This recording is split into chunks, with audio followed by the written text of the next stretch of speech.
we had a meeting then the next day about what is our plan. So we're with this massive management company and major label, and their plan is for us to go and demo as many songs as possible. In my head, we're like, they're only getting 10 demos. They were like, do that for like 2 or 3 months and then record your debut album. And then our management and them were like, oh, it's an amazing idea. So when we left the meeting, me and Steph were like, we're doing our debut album now? I haven't been played a show yet.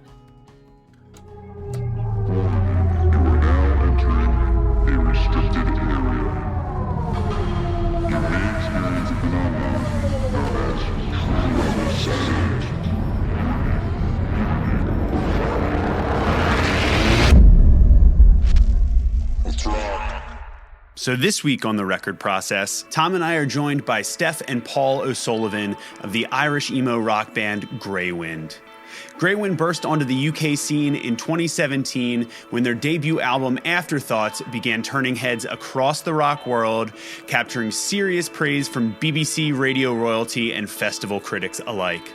Well, it seemed for a moment that they were poised to be on the fast track to living out most bands' dream scenario.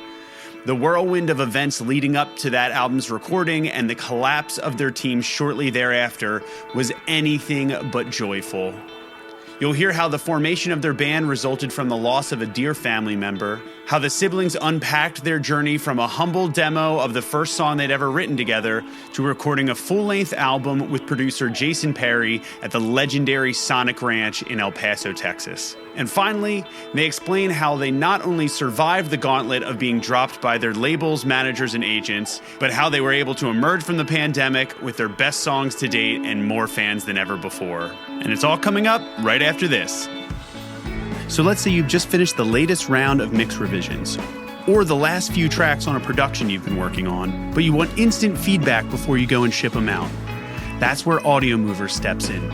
Their revolutionary technology allows you to stream high-quality audio in real time, making remote collaboration a breeze. And with Audio Mover's Listen To plugin, there's no need for complicated setups or endless file sharing.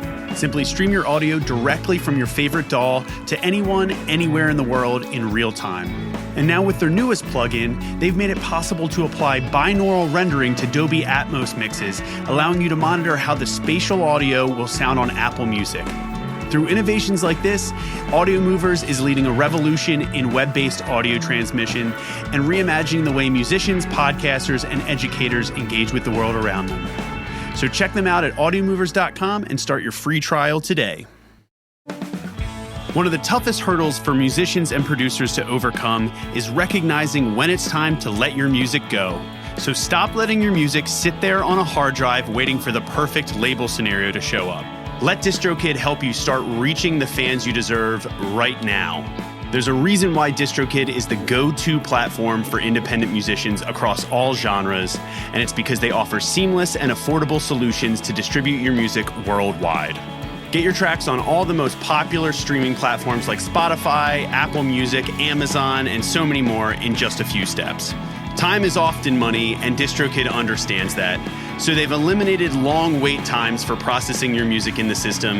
And in fact, they can get your music live in as little as 24 to 48 hours now. The simplicity of the platform and features like automatic revenue splits and YouTube content IDs make distributing your music and collecting payments incredibly simple.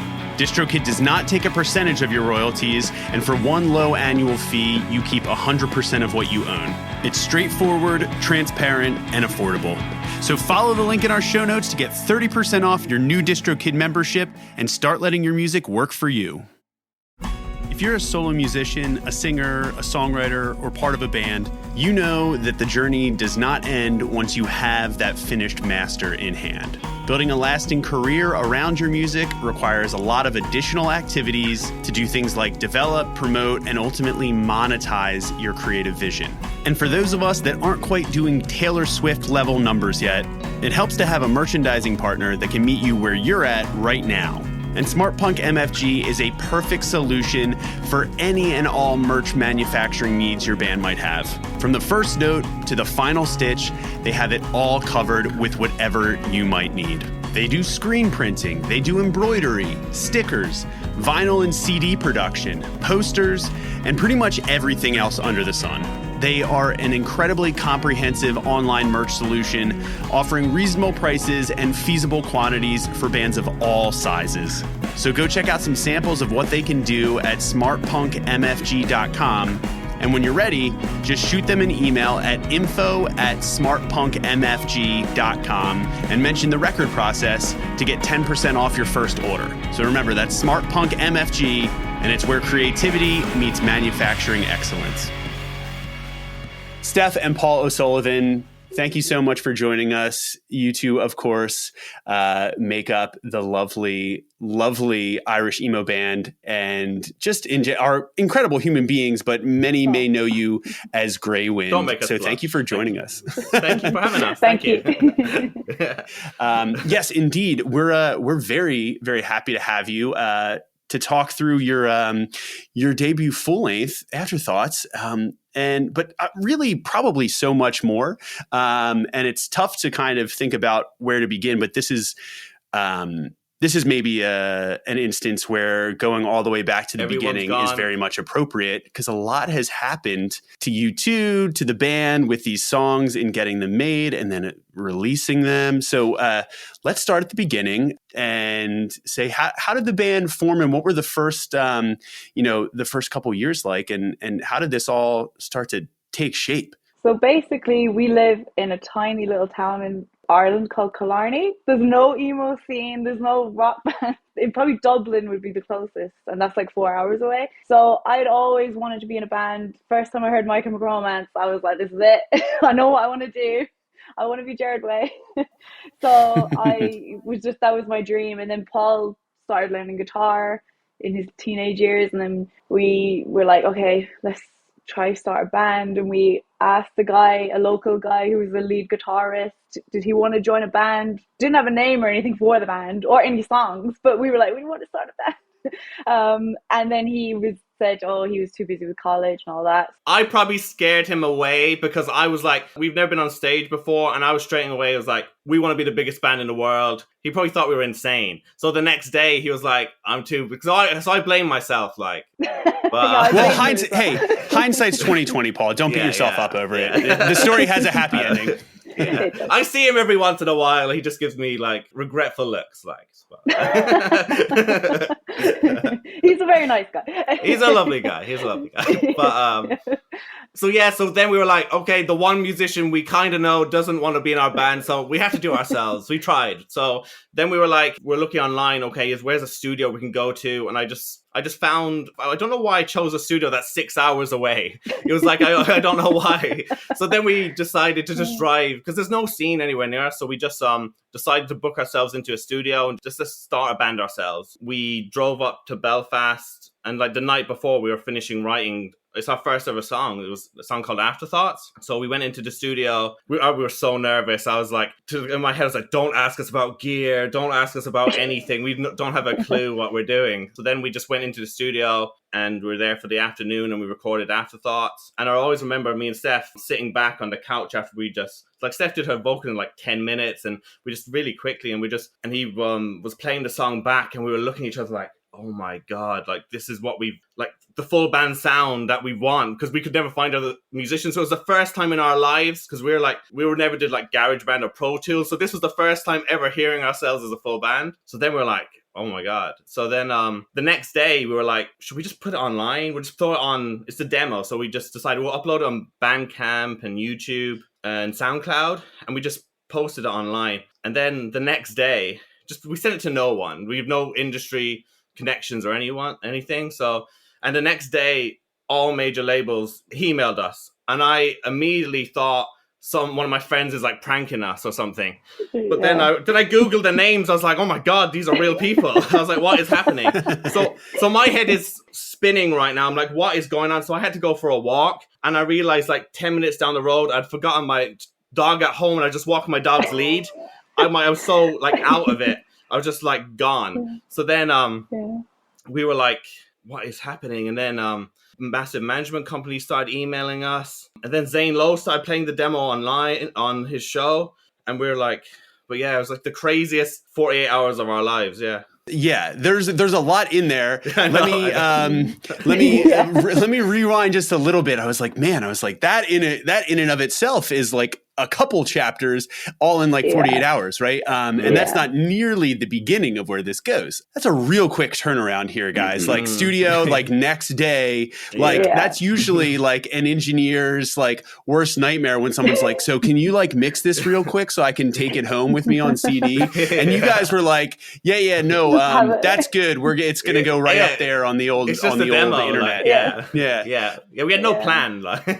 I love that. And so, but you were excited, which was the point, and you're excited with hearing back the full band iteration of this, which, mind you, again, too, is everything about this scenario and about the two of you that I know and have come to learn is very interesting, but also perplexing, because I normally, when anybody would either ask, for like some thoughts or insights or advice, and I'm sure you, at this point, like people have started looking up to y'all and the songs and really gravitated towards them and responded to them. I always say, well, write a bunch of songs because your first song's not going to be your best one, right? Yeah. But here it is. This is literally the first, and I'm looking the track list for anybody for the album that we're talking about. That again, this is not even the version that people would hear. This is the first song that y'all actually recorded, and it actually is. It's not even out of a movie, because if someone put this script on somebody in Hollywood's desk, they would have said, "This is complete and utter garbage. This people know that this would never happen." The whole point behind this is to get people to extend or like kind of like to take reality and say, okay, I'll let myself believe this, even though I know it's not true. But this is almost too uncanny that it actually would never happen. But it did happen in this way, and that quickly, with that one song, first song, Afterthoughts, which now, as we go back, anybody, that song specifically has a whole other arc to it. And then you mentioned Zane Lowe. For anybody that might not be familiar with who that is, especially like a lot of the listeners maybe over here in the US, who is Zane Lowe and what does he do? Because he's a pretty prominent voice. So when he says that he digs something, that's a pretty cool thing, and that most bands, that would spend their entire career trying to get someone in that kind of position to recognize and take note of the band. Yeah, like we grew up watching him on Gonzo, the show that was on MTV, and he used to interview all my favorite bands. So when he started playing our demo, I was thinking, oh my God, how is this real? I was crying and everything. I was like, how is this real? How is this actually real? Like, I still have his recording from when he first played us on my phone. I listen to it 4 times a day, probably still. But he was like, this is a moment you won't forget if you're a fan of rock music. This is Greywind. And we were, like Steph said, we grew up like watching him and like interviewing our favorite bands. He was like the one person in the music industry that we'd want to like our music, the only person really. So for him to be playing our song on the first song we ever wrote, it was like a dream come true. It's wild. Yeah. When you went in the studio, what was this tracking of this song like? Because you said it was just a day. So like drums in the morning, bass, guitar, vocal, and then mix and out? Like, was that? Yeah, so we're like the worst. Like if someone asks us for a demo, you're getting a voice memo. That's all you're getting. It's kind of the producer in Belfast. He just said, can you send up a rough thing? So we just played it live into our voice memo and just sent him that. We just said, can you make program drums, just to do like Taking Back Sunday style drums? We're just sending him references of our favorite bands, basically, not having a clue about anything, basically, just linking him to some of our favorite songs. So when we turned up, basically because of the song in the first verse is very calm, all he had to refocus on is the chorus when it explodes in and gives everyone a heart attack.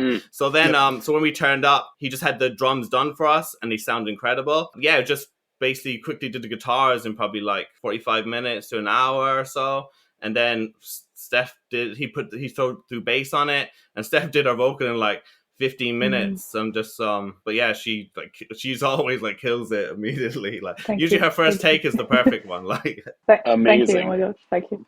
That's incredible. Yeah. Look at you two. What are you related or something? What are you guys? Taking compliments. What are you guys? Yeah. I never get praised.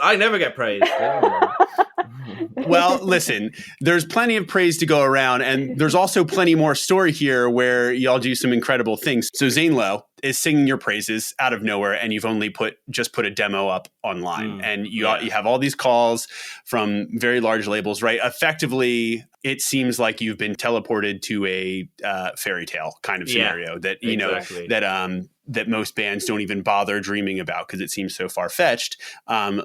But it happened, and again, because we're kind of in an age where things can move very quickly and get spread around very quickly. So talk to us about what happens next then, and what happens with all those calls. You mentioned some of which from a really large management company and labels. So where does that all lead? We were like so kind of confused. Like we're like, we don't want what to do, but we were like, this is dream scenario. So we were like, okay, all the major labels are emailing us, but we need a manager because we don't have a clue what we're doing. We're like, I'm just Googling what is publishing, because they're massive major label publishing that email us. I'm like, what is this? I don't know what's happening. So then we have a couple of Zoom calls with a couple management companies, and they said, oh, we want to fly you to London. So we were like, amazing. So we were flown to London like 2 days later. And in the meantime, another management company is emailing us and asking us if we're talking to other management companies. And we're like, yeah, well, one's flying us to London tomorrow. They're like, let us meet you first. So we're like, okay. So then we meet. They're like, don't talk to anyone else. So we met with another management company that day as well. And one of the management companies had like some of our favorite bands on it growing up. And we had heard of that company. So we were always leaning with them. So we ended up, when we got home, we knew which management company we were going to go with straight away. So then the first thing they said to us is like, oh, we're going to offer you a six-month management deal right now. And we were like, oh, okay, we'll sign that. And they said, okay, now go back to Belfast in the next week and just do exactly what you just did and just record us 2 more songs. So we're like, yeah, of course. And then when we closed the Zoom, me and Steph were like, we have no other songs. Like that's the first song.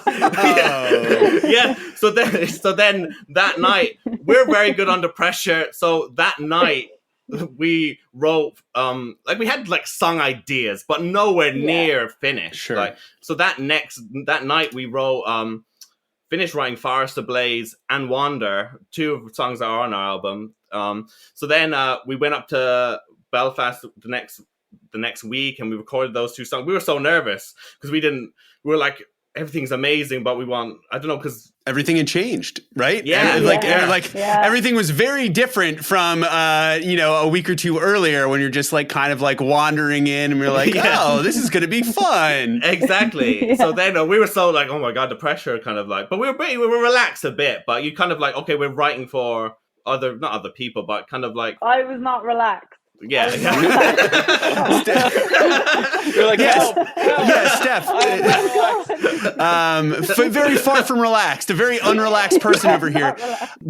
Steph, what was that like too? Because I think it's interesting too. We can get as guitar players, right? We can get away with like, I'm a little nervous, but okay, we'll fix that little, that's just nerves there. But as a vocalist, there's a whole head game there. What was that like going back in with Forest Ablaze and Wander, like, and trying to track those, now having all of this stuff in the back of your head? It was crazy because even those 2 particular songs vocally are 2 of the most challenging songs we have. So I was like, oh God, I have to really, really make this good. And I remember even when Paul was just finishing guitars and I was kind of downstairs in the kitchen part, and I was like kind of so very close to a panic attack, but I didn't have it. I was trying to pull myself together, and then I just tried to calm myself down, talk to myself in the mirror. It was like, you can do it, it's fine.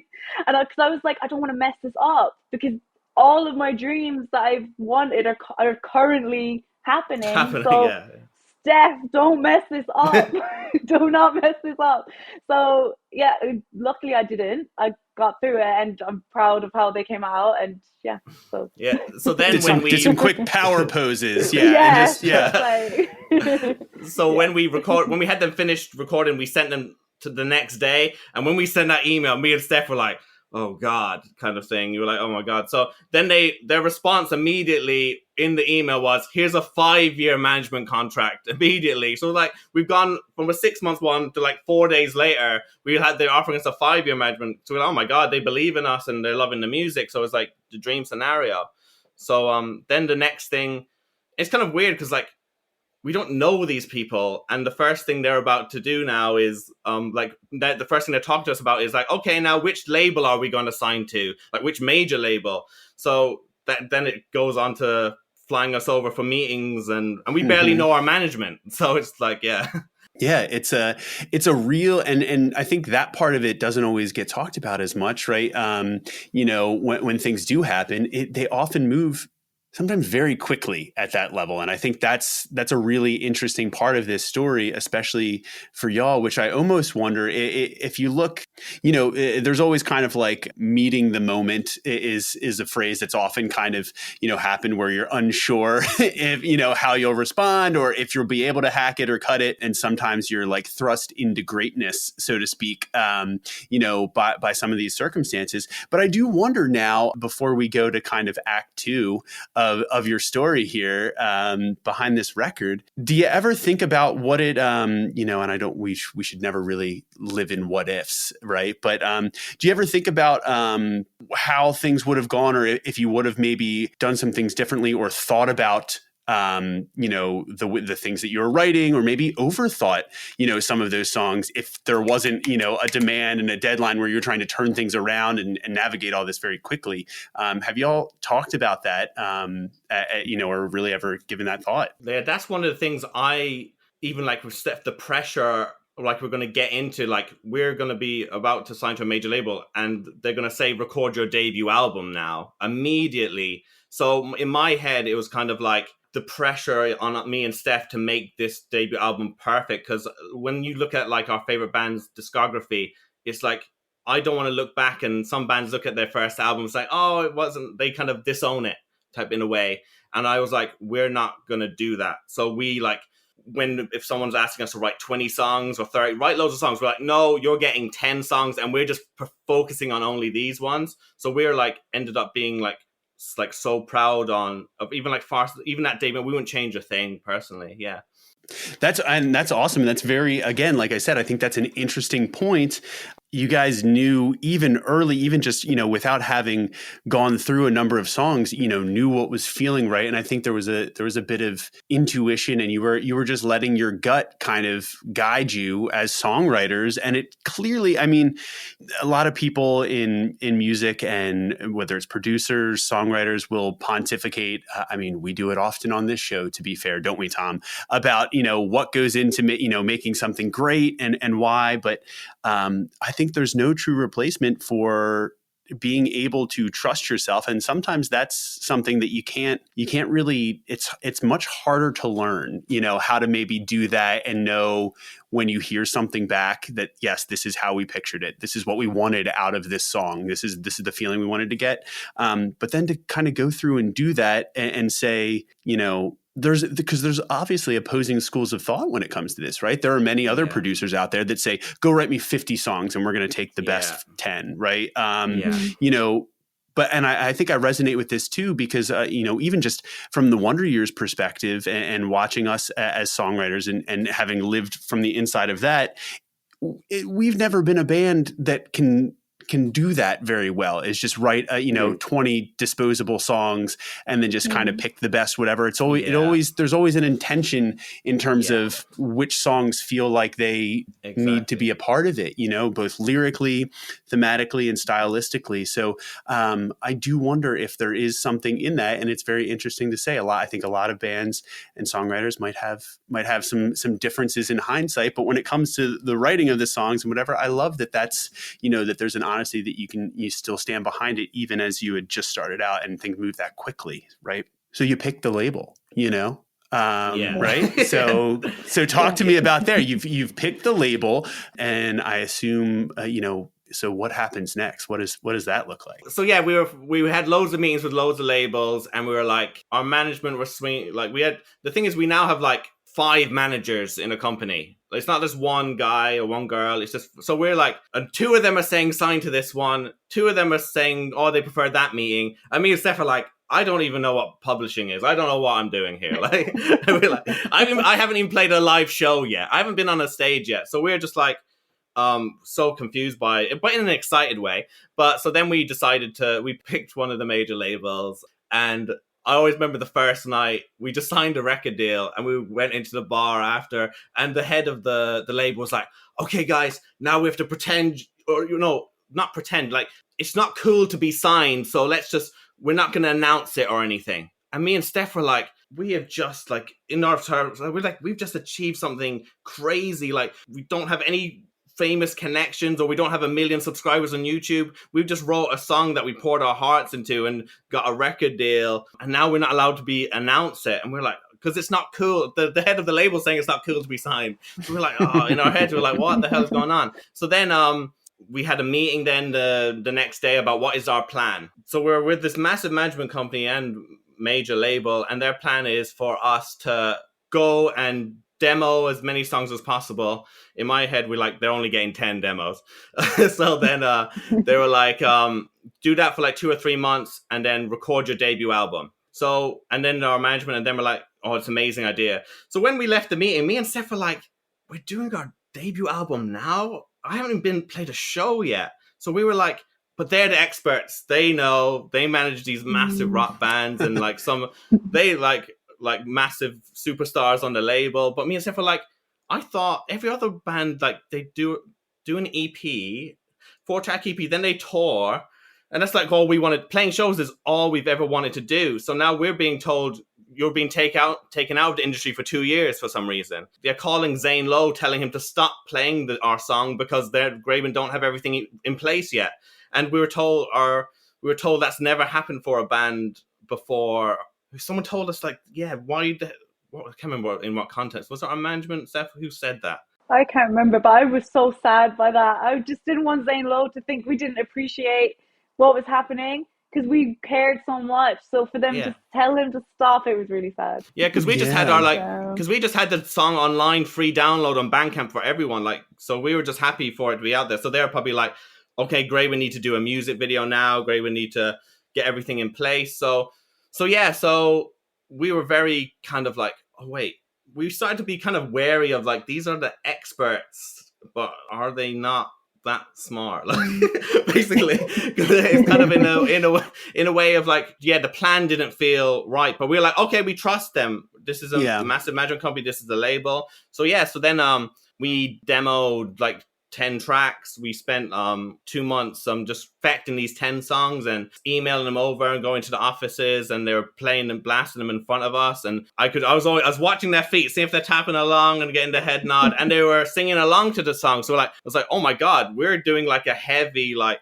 beautiful emo camp song rock album, like inspired by like Explosions in the Sky and MCR and Sigur Rós and bands like this, and we're just doing what we want. I do care. We're doing what we want. We don't really care what they think, but we're just creating what we want. So, but then knowing that they love it was like, oh my god, it's a dream scenario. So then we get sent to Texas.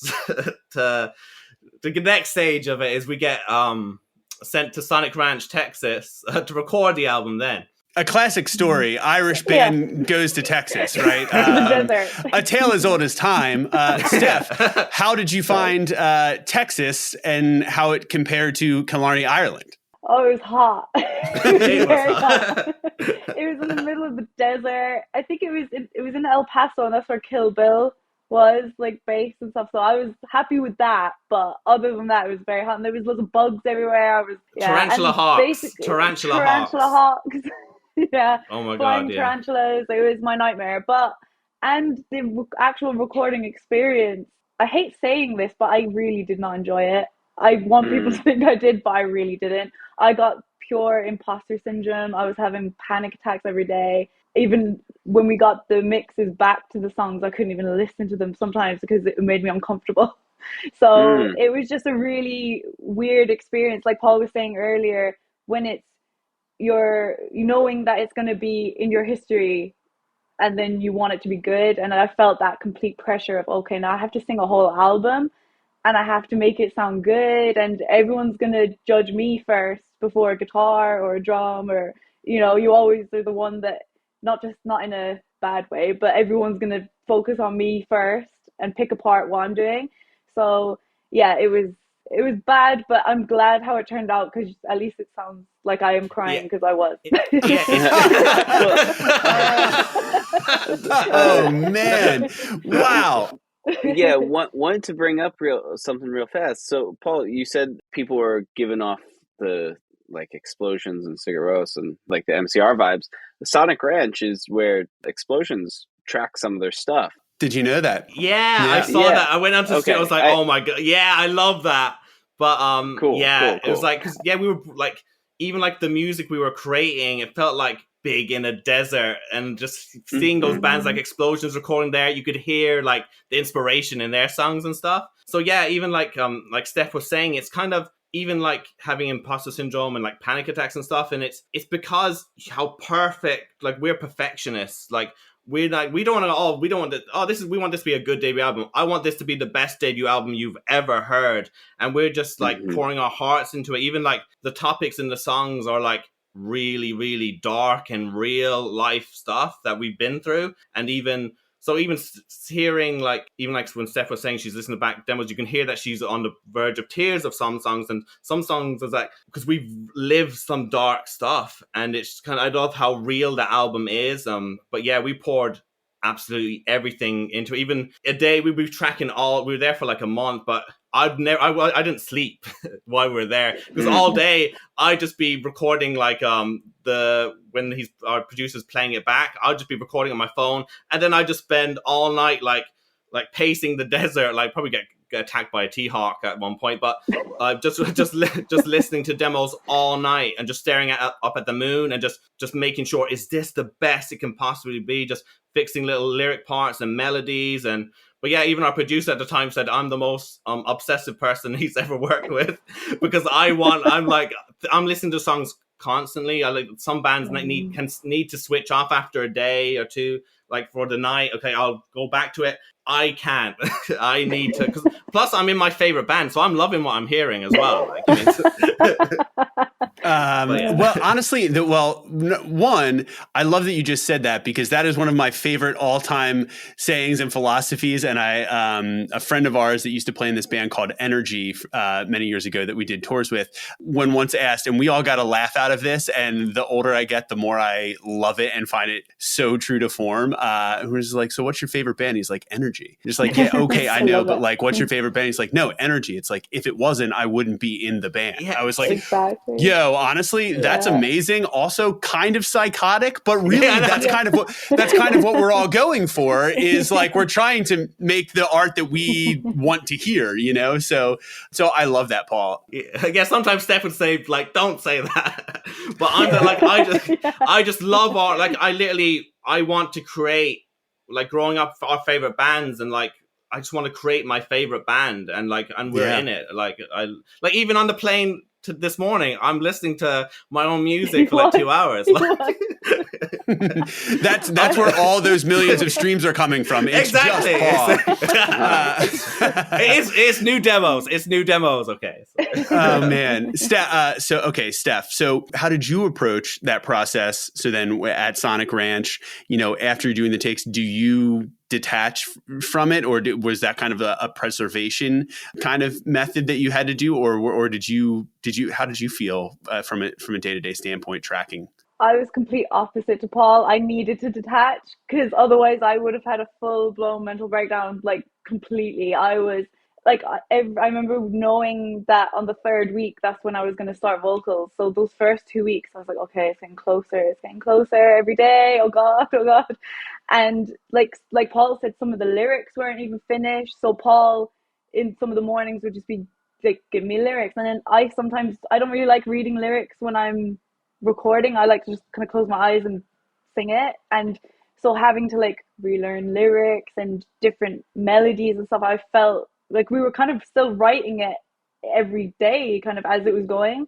So yeah, it was really difficult. And then I'd hear Paul pacing the apartment and the desert, playing the songs in the distance, and then I was like, oh God.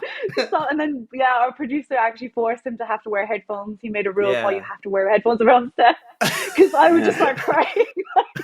Paul, you're freaking your sister out. Relax. Yeah, I just have my phone leaning like full blast like this, so it's directly into my ear. I look like a psychopath.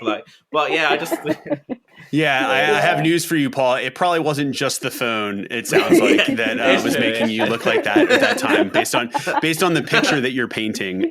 I know. If you're listening to this show, I'm guessing there's a good chance that you're the type of person that appreciates the time and effort that goes into something meaningful, something lasting, and something that tells the world exactly who you are. Well, Brett and Dave, the co-founders of our sponsor, Oxford Pennant, share that very same appreciation.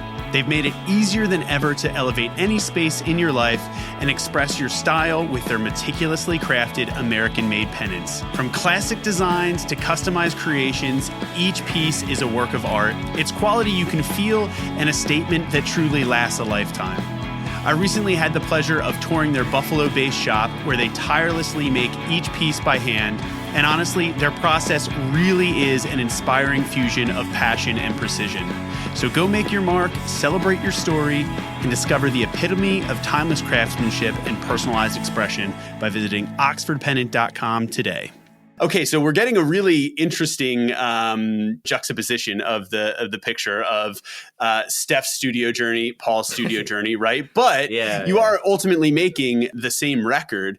So you're making it with Jason Perry, right? Who's a pretty notable producer. He's worked on a bunch of great records. What was that experience like? Did he come into the picture? Was he recommended by the label or manager, or and how did that process? How did you find that to be? Because this is the first time you're having someone in maybe a bit more of a heavy-handed manner start to shape these songs, and only having really brought a few songs even into demo form before this. So this is the first time you're kind of really going through making a real record and checking all the boxes. And what was that like working with him? So when we signed with our management, Jason Perry was mentioned to us, and immediately. So we were told our manager said to him, you need to listen to this song called Afterthoughts by Greywind. And he said to him, I'm too busy, I can't. And then they were like, no, listen to it. And he was like, no, I'm too busy with they were like, listen to it. And then he listened to it. It was like, yeah, I'm doing their album. Yeah. So he listened to the demo, and we met him in London, and we re-recorded Afterthoughts. The first song, it was the only song that wasn't recorded in Texas. We recorded that in London. So that was like it was such a fun experience. Like, Jason's a really fun guy, and you don't realize you're recording. So we just be laughing all day and then just go back in the hotel. We're like, wait, we recorded a song today. He's good at like distracting our minds, like not realizing we're recording. Well, for me anyway. But yeah, it was like, so then when we were doing the demos, we were in Essex near where he lives for like 2 months. In this like this really, what do we describe that mushroom studio as, Steph? It looked like a shed. yeah. So we're in like the really like this shed type of studio, really like rotten place. But he was like, we're writing like the greatest rock songs in the world, and I'm going to convince the label to fly us to Texas, so it'll be worth it in the end. But it ended up happening. So okay, interesting. So that was kind of an intermediary play to be like, listen, we deserve more than the shed. We need a little bit more than the shed. Yeah, exactly. Cool. Yeah, and it worked. And so sometimes you gotta work with what you have to get what you want, right? And that's kind of the story of this whole record in a way, step by step. It just really, things escalated quickly. So that got you over across the pond for a month at Sonic Ranch, which is an incredibly beautiful studio, obviously, and a really brilliant space. And if you look at the records that have been cut at that place were not just explosions in the sky. It's a list far too long to name, but I was just looking through it as we were talking about it here, and it's pretty incredible. And the one thing that I will say with Paul and Steph, like I think you should find some sort of solace that like the duality of your experience at Sonic Ranch, I think has been captured in that like literally same scenario. The Fiona Apple record that came out, Fetch the Bolt Cutters. She cut the record there and then decided to scrap it and cut everything at her house. Oh, God. Yeah. Wow. If there's any like thoughts or feels on like how that has like that Steph, like you had like such a like intense experience, and Paul, you were like very also intense experience on the other side of the spectrum. I think that's common with every artist. And I don't know, it's a cool Cool fun fact to maybe the desert also Yeah. inspired that aspect of the record too about it. I always I think at that time, I thought, oh my God, I was so grateful for being in that position. And I Mm-hmm. thought, okay, no other artist has ever felt like this. I was like, I'm too weak. Am I not good enough? I was like, second guessing myself. But now even hearing that, that's nice. That's Yeah. comfort. Like, it's nice to know that. There's a couple interviews that I'll make sure that literally your same experience and like Yeah. that just being shown by other people, and it's very valid to have that. So Yeah. Well, and I think the difference is, I mean, Tom, that's a great point. The difference, here with some of those is that, you ultimately, the imposter syndrome never goes away. It's like from whether it was like, this is like LP1 with all of this stuff happening out of nowhere and kind of just creating this huge whirlwind, or like record 7, 8, there's still, it looks a little different, right? You might call it by a different name. Your relationship with it, it's kind of like, interestingly enough, I've always like the way people talk about anxiety or depression and living with some of those like greater like mental health struggles is, it's that never really fully goes away, maybe sometimes, but it's the way that you interact with it and the way that your awareness of it changes. And I think for you, what you were saying, Steph, is like, yeah, both of you got across the finish line and found the courage to trust and say, we will leap, we will finish this, we will sign off on it, instead of, maybe again, like that Fiona Apple record, right? It's just like scrapping the whole thing and just being like, no. You know what I mean? Like, and sure, that's part of that process and yielded its own, results. But in this case, if you had kind of let that get the best of you, you could have easily been like, no, this isn't good enough, or like, this can't be it, and hold it too tightly. And then the final act would have never come to fruition, which is a pretty incredible act 3, as I'll kind of call it here, with what happened after the record was finished. Because there's and even so much, even just even just this act, this act has a few of its own sub points as well, and has some twists and turns, but is really, I think, indicative of y'all being brave enough and bold enough to kind of continue and step forward and keep stepping forward. So you finish the record with Jason. What happens? So yeah, we even like back to like for a second, just the recording is like we had never even played these songs live as a band yet. So even Steph saying about the imposter syndrome thing, it's kind of like we're now writing our debut album and we haven't even played it yet. Usually bands are in a rehearsal room jamming as a band for weeks. So our main thing is I can't wait to play these songs live for the first time, which is we're so excited about. So yeah, when we finished the record, we were like, oh my God, I can't wait to play these live for the first time ever. It's so weird, our album's done and we haven't played the songs before. It was being mixed. So me and Steph were just back. I'm still listening to rough mixes. I'm so insanely proud of what we created.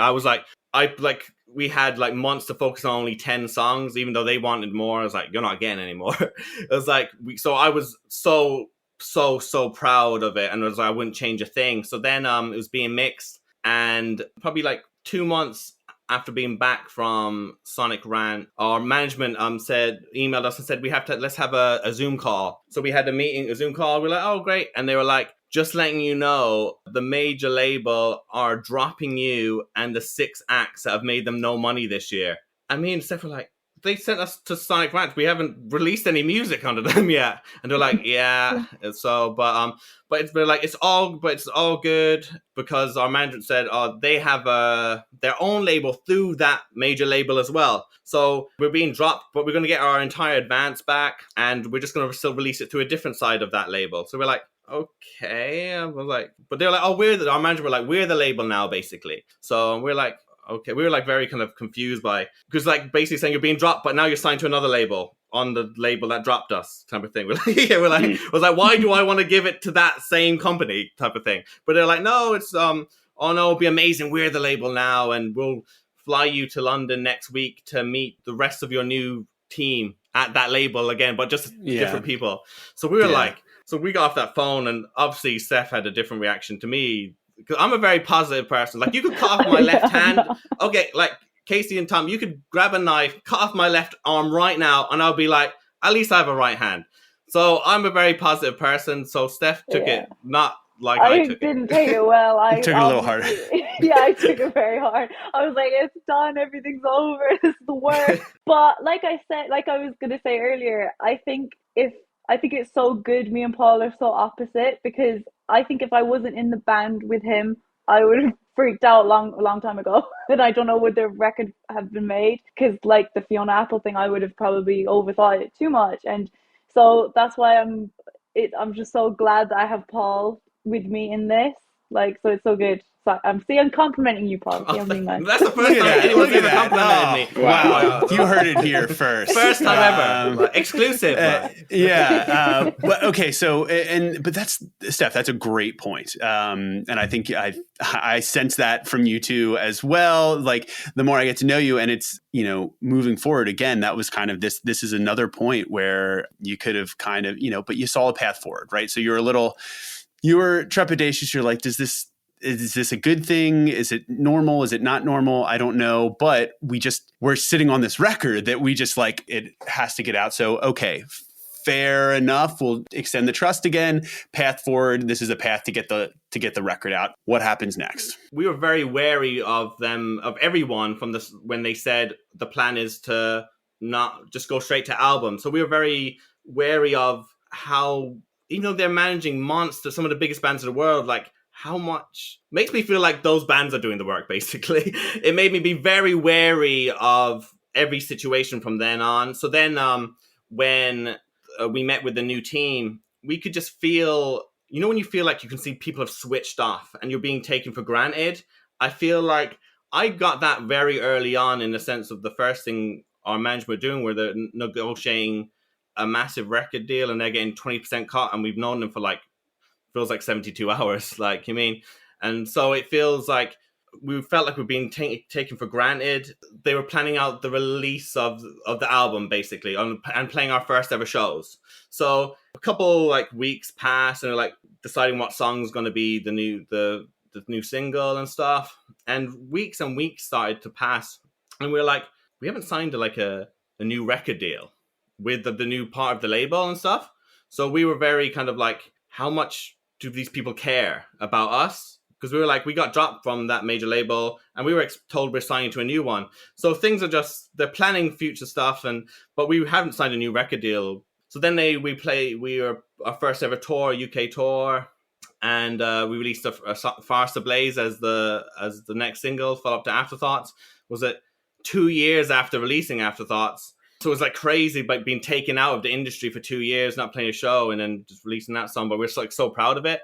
And then they were like, okay, your debut album's coming out in 4 months, I think. Yeah, so yeah, we played our first ever show. Our debut album's coming out in 4 months. It's 2016 now. Okay. So yeah, so it's 2016 now. And we're told we're playing our first shows in April, and we're told our debut album's coming out in October. So again, my mind, I'm sitting there, it's like, I know it's kind of late because we got the album, we've done the album, but mine was still like, this should not be happening. It was like every other band in the entire existence of life does an EP, tours it, and then like gets to know themselves as a band. So that's even back to what Steph was saying. That's why we felt the pressure, because we have to find ourselves now, because this is representing us like our debut album.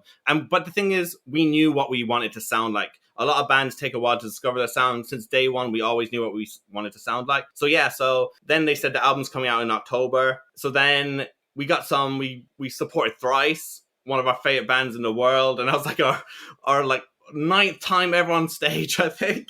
And we're supporting Thrice in London at a sold-out show. And I was like, this is like a dream come true. And then the next day, we were playing Reading and Leeds Festival. It was like the craziest weekend ever. So we've now played 16 shows, and our album's supposed to come out in October. And we're like, it shouldn't be coming out. So we sent emails to our management. Like, you can probably tell what I'm like. I'm emailing like, what the hell are you guys doing? Like, what is going on? Like, so yeah, I was like, can we delay the album? Just get us more tours and stuff. Then they were like, okay, Paul, we think you're right. We'll delay it to January then. Because like we played like 15 shows.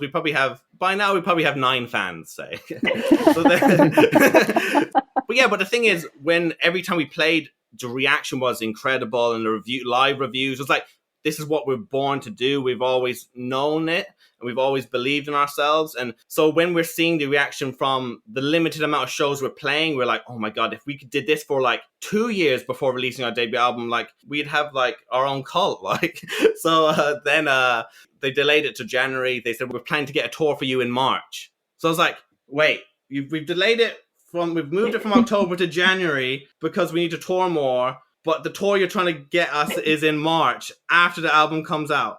So that's when, again, I'm getting the alarm bells of like the people we're working with are, I don't want to say too much, I'll get sued, but anyway, so then our albums, it's now say November, and we're like, and we're not playing any shows basically. So we're like, can we do our own headline show or headline tour across the UK? We don't care. I want to do the toilet tour. I want to play to just the sound guy. I just want to get out and start playing.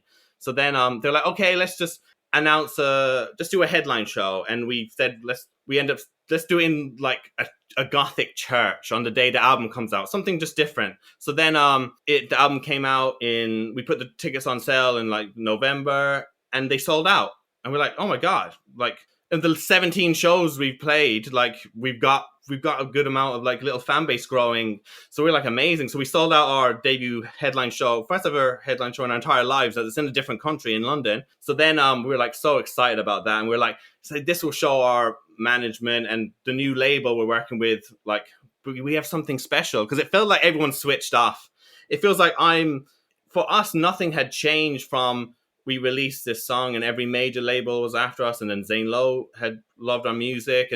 But it feels like everyone else had kind of switched off once a major label says you're dropped. It feels like, oh, that means they're not good enough or something. It feels like everyone else around us switched off. While me and Steph was like, that's just like a man in a suit saying, just like going through like tax related stuff and just cutting off a band. Like, so we were just basically very kind of like feeling like we have something special and no one's believing in us anymore and nothing has changed. So then we played our headline show, and it was like we had people flying from like Spain and Czech Republic and driving like from Scotland to London like 5-6 hours, and we're like absolutely incredible. So and it was like, so then we played the album in full, and I always remember that always ties into like not feeling we're being kind of trying to be taken for granted. I remember after the show our management were like, oh, amazing. And then they straight away left because another band on the roster was playing another show. We were like, our album's out tonight. And it's kind of like no kind of like celebration. And we were seeing it charted in the UK rock chart as well. And it was like, we've only played 17 shows. I saw they were beating U2 and they released their like a remaster. We're like, yes. But like, so yeah, we felt very kind of unappreciated, like not appreciated at that time. But yeah, so I'll stop talking now. No, and so that's interesting too, because that can happen, and I think we're really kind of circling on here as well, Paul, and about this kind of scenario is something that seemed like this crazy, like just like kind of like golden ticket, like Willy Wonka-esque scenario, right? That kind of came up. Actually, ended up kind of in its own way, like doing the band a disservice, in hindsight, because it took a lot of momentum off the table very quickly, and kind of completely reshifted the course of a lot of things. And I want you to know, but I think what's also important and why I love this story so much is because that scenario that you were describing is a really common one, especially when it comes to very large labels. I know plenty of friends, I'm sure you do. I know Tom does, right? That really is a tale as old as time. Bands that are signed get to make a record, and then the record's either shelved or they get dropped. Maybe not even because the record isn't good, but so many variables can happen, in large scale labels and companies like that yeah, sometimes it's just a timing. The person that signs the band ends up leaving the company, and then there's nobody left there at the company to champion the band, or the label is trying to restructure, and yes, Mr. Taxman in the suit comes in and says, we got to cut the bottom floor out. Where, you know what I mean? Like we got to redo these expenses, right? So, but there's a lot of really incredible bands that do get lost in that mix and have albums and effectively, whole trajectories of careers that kind of get chopped out at the knees before they can ever kind of take off. And that's kind of what, even as the album came out, what I think you guys have mentioned that like it started feeling like had happened with that like 2-year period and that lead up, right? And that's why I think it's so interesting what happens after that. That is very much uncommon, which is where, this is all kind of led to in this interesting way that you guys seemingly get like, because there's such an earnestness about it, that wasn't the end of it. It didn't just come out without a push and kind of peter out as happens to a lot of bands. I'd love you to explain why. So when we were dropped and when we're being called like your damaged goods by our own team now and some people and stuff, we're like, my confidence never gets rocked. I'm like Arya in Game of Thrones. I just have like a kill list and like so then like I'm like, all right, you're gonna be made look stupid soon. Like I just know. Yeah, so my confidence isn't knocked in the sense of you always hear stories like when bands get dropped and they feel like, oh, I'm done, I give up. We're very the opposite. I'm like, oh my god, yes, give me that quote. Yes, I have it installed in my brain. Call me damaged goods. Like exactly what we expected was going to happen. A couple months after we played our debut headline show, we got a call from one of our 5 managers. Rang me up, randomly called during the day while I was on a walk, and it was the one manager that I probably spoke to once in like 2 years, basically. So he just called me up and said, hey Paul, just so you know, the lead singer isn't on this call, it's just me. We weren't like, it wasn't a meeting, I just got a random phone call, and he was like, hey Paul, just letting you know that a lot of records are coming out next year on the roster, and I think it's best we part ways with Greywind, but yeah, all the best. And I was like, okay, all the best. So then I had to tell the lead singer of the band myself that we've been dropped by the management company now. It's kind of like, again, it ties into like the kind of disrespect and the taken for granted. It was like would you, like, I think Liam Gallagher would have got a call from his manager if he's being dropped type of thing, you mean? But so then I had to tell Steph that, but I was like saying, this will be the biggest mistake they ever make. And like, I to be honest, when everything kind of bad happens, like bad, I love it for some reason, because I know, in my head, I've already headlined Madison Square Garden in my mind. I played Red Rocks, I played Wembley. That's why in my head I've already done it. So I don't really get affected. I'm just like, who's going to be standing side stage? I'm trying to work out which person is it. But so then we what happens then? So yeah, our management dropped us. So now we have. And then that night, our agent then emails us saying, actually, I heard you got dropped. I think it's best we part ways too.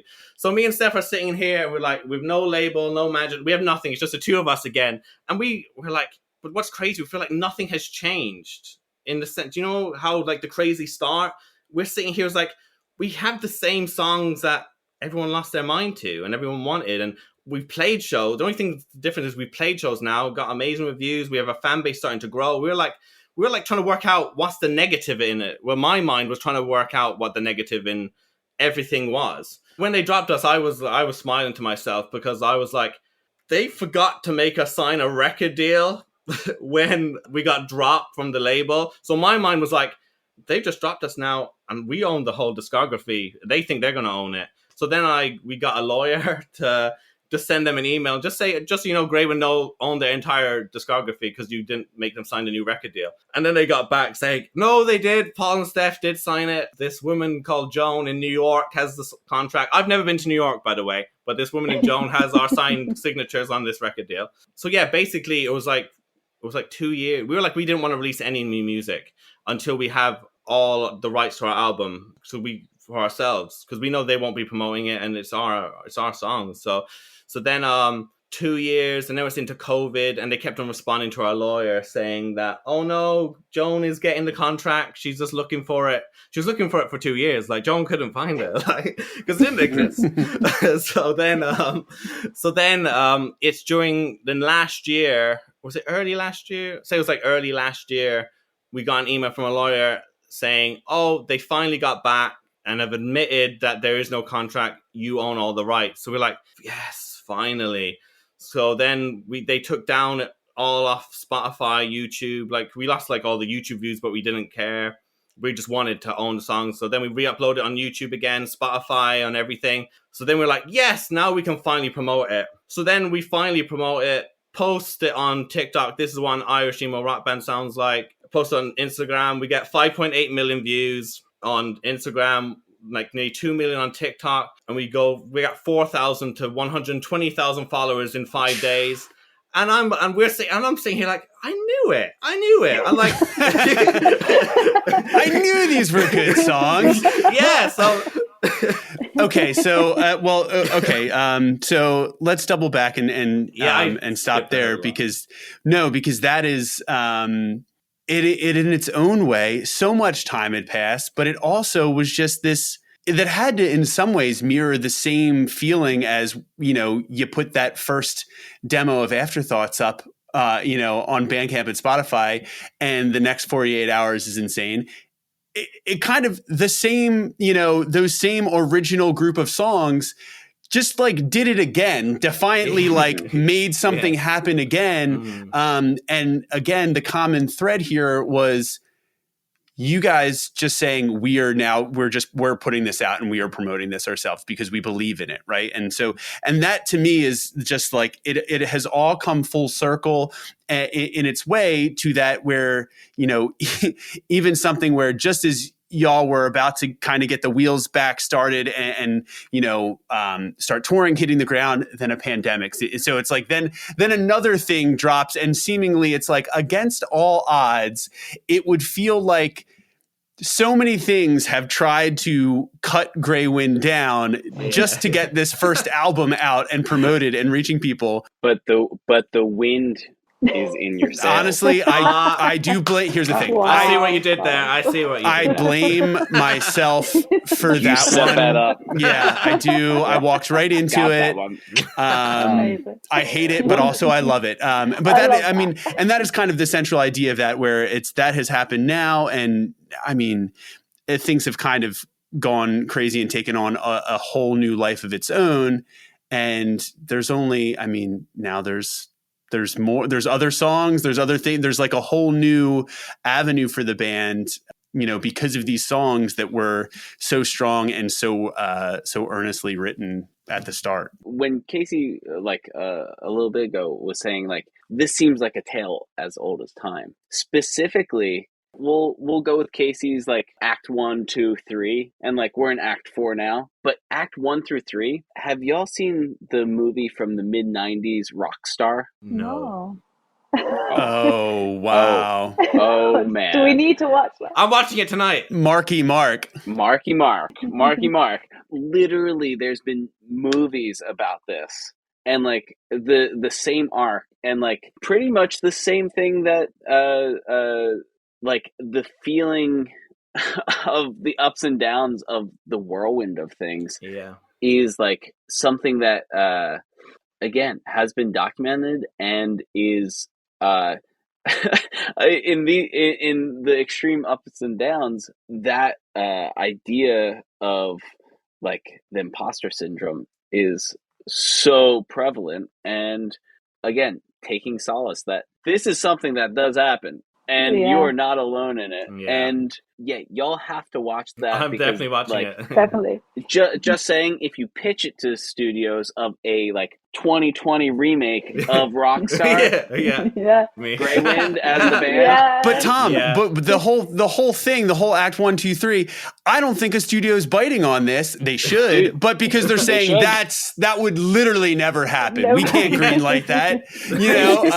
because no one will suspend reality that far. Like we can't take them that far, but because that's what I do kind of love it. It mirrors all those things, but it's the consistency, and you guys, as you've mentioned, Paul and Steph, getting to the points where at the core that you believe in the songs and you believe in each other.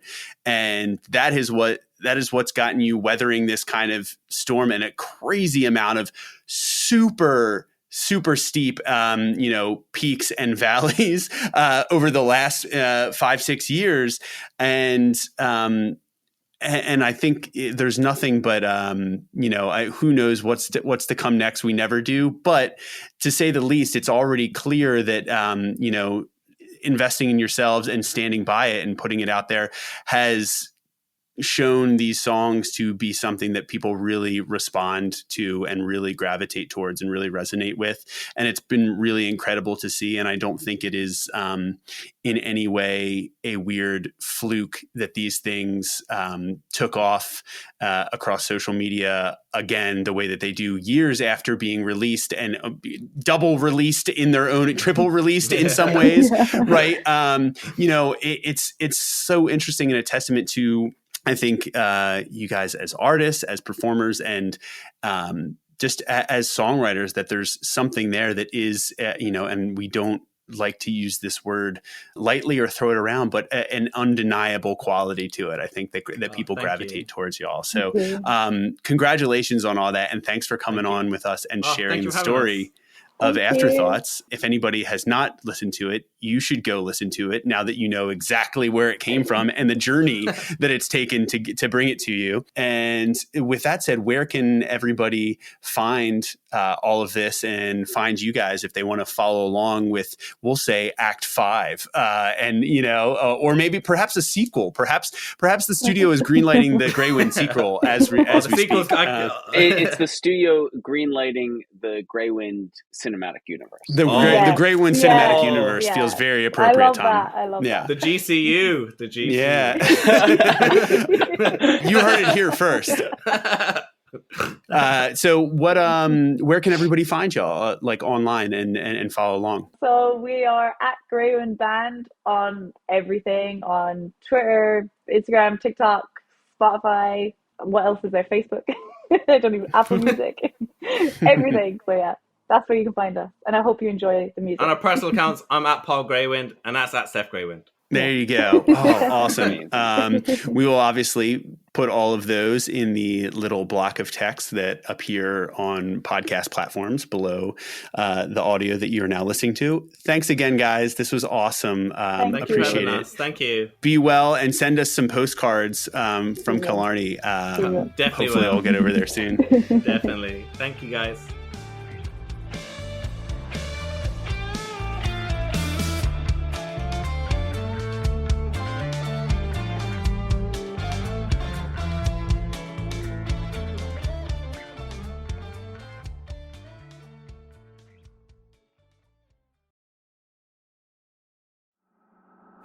So it's clear from that conversation that first LP really had an impact on Steph and Paul. The process of capturing the words, affixing them into song, and extending their trust to a team in exchange for help releasing all that into the world really took a toll on the O'Sullivans. They learned a lot about the power of putting honesty and experience at the forefront of their songwriting. They uncovered some painful lessons about the music business and its motives. But ultimately, what they learned the most about was themselves, both as individuals and as Greywind. The first 5 years of their career served to help them tap into courage it takes to believe in what you're doing, even when others do not. It built a resilience inside them necessary to weather the storms along the way, and it gave them the wisdom to see how the obstacles placed in your path can be transformed into opportunities only when you're willing to shift your perspective. And so by shifting their efforts to social media and finding fan-driven success, they uncovered a monumental source of connection and support when they needed it most. And it's that relationship, that support, that would go on to inspire the songs on their newest Antidote EP, which comes out this week, actually. So were it not for the creation of Afterthoughts and the polarizing situations it conjured up, this new era of Greywind could never exist in the way that it does. So with all that said, I'll leave you with this idea. Remember that sometimes the value of your music is not just measured by how well it performs in the moment, but by who it will allow you to become in the future. The Record Process.